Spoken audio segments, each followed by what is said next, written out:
किसानों पे पुलिस ने पथराव किया, इस पर आपका क्या कहना है? मेरी एक ही बात मैं कहना चाहती हूँ, ये कौम है, आप पथराव कर लो या जो मर्जी कर लो, अगर ये डट गई, ये किसान मजदूर ऐसी कौम है, ये डट गए हैं। अब आपके इन सारे हथकंडों का कोई हमारे ऊपर असर नहीं होने वाला है।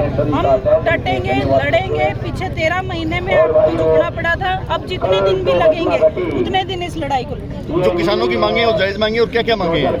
देखिए, आप सब लोग जानते हैं जो किसान मांग रहा है वो बिल्कुल पूरी तरह से जायज मांगे हैं। जो भी बातें उन्होंने कही है, चाहे MSP की बात हो या लखीमपुर खीरी के जो केसेस हुए हैं तो उसके दोषी को सजा देने की बात हो, दिन दहाड़े अगर कोई आदमी गाड़ी चढ़ा के किसी को मार दे, आपको कैसा लगेगा? अगर वो आदमी मोदी जी के या खट्टर जी के घर से होता तो उस आदमी को सजा नहीं दिलवाते क्या? क्या किसान का जो वहाँ पे किसान मरे हैं वो किसी के घर के नहीं थे क्या? वो किसी के पति थे, किसी के बेटे थे, किसी के घर के चिराग थे। तो इनको जरा दया नहीं आई है। हमारी जो भी मांगे हैं, चाहे हम कानून MSP लागू करवाने की बात कर रहे हो या सजा दिलवाने की बात कर रहे हो या बाकी जितनी भी तमाम हमारी मांगे हैं, पूरी तरह से जायज मांगे हैं। और ये चीजें कह के हम उठाए गए थे उस जगह से, दिल्ली के बॉर्डर से किसानों को, मजदूरों को ये बात कह के एक्सेप्ट करके उठाया गया था। लेकिन क्या समझे, ये मोदी और खट्टर की सरकार है, ये कहते कुछ और है, करते कुछ और। खनौरी बॉर्डर पर जी, दिल्ली के जो बॉर्डर है सभी सील कर दिए गए, एक किसानों को क्यों नहीं जाने दे रहे? वो बोलते हैं ना, जो तानाशाह होता है, जो अपने आप को बहुत बड़ा तानाशाह दिखाता है, अक्सर वो अंदर से बहुत डरा हुआ होता है। तो इस देश का जो तानाशाह है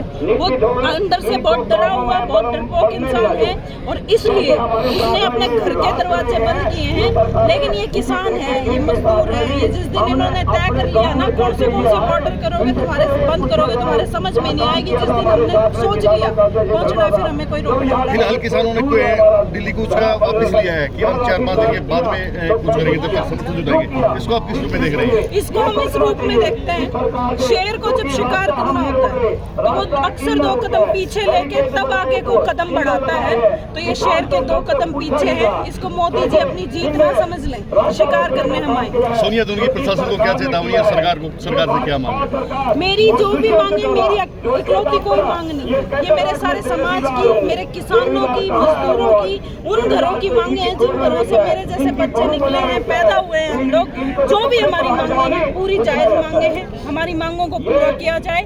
जब यूपी का इलेक्शन आया तब आपने सारी मांगे मान के हमें उठा दिया, अब आप उन पे कानून बनाने का काम करें और जो भी हमारी मांगे हैं तो पूरी कर दो। नहीं मनवाना हमें आता है और मनवा के तो हम रहेंगे।